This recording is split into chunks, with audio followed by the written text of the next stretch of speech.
Hello, what's up mga ka-repair? For today's video, another tutorial tayo. May tanggap na naman tayo na Y81 auto restart problem mga lods. Yan. Buong isang araw na ito new chinards mga lods. Ang customer natin ay hindi daw nag-on. Okay, pakita ko sa inyo mga ka-master kung ano ang technique sa paggawa ng auto restart na mga ganitong klaseng problem mga lods. Okay. Ang first step natin ito mga lods ay sa battery fuse tayo mag-check. Ayan, check natin. Kasi pinagawa na daw to sa ibang pagawaan mga lods. Tapos yan, 1 week lang nagamit mga lods. Check natin yung battery fuse. Okay. Okay mga lods.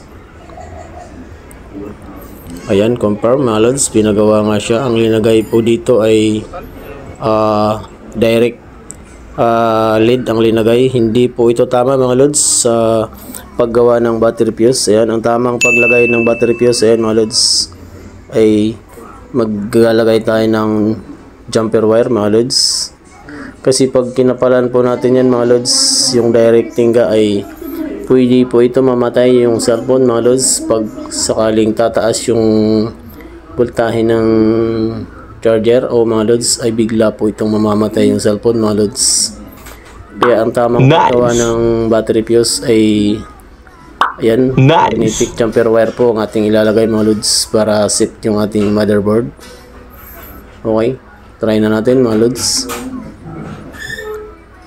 Okay, ayan mga lods, kaya jumper wire ang gamit natin kasi kung sakaling tataas yung voltahe ng ating battery, yan, masisira lang po yung jumper natin, hindi po madadama yung cellphone mga lods.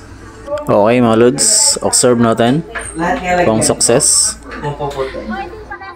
Yan mga lods, mga viewers, yan po ang tamang paglagay ng battery fuse. Huwag po tayo mag-direct tingga, yung makapal na pagkalagay mga lods.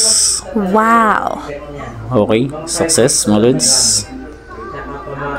Wow! Ayan, goods. Nice! Okay. Okay, success mga lods. Okay, hanggang dito na lang. Bye-bye!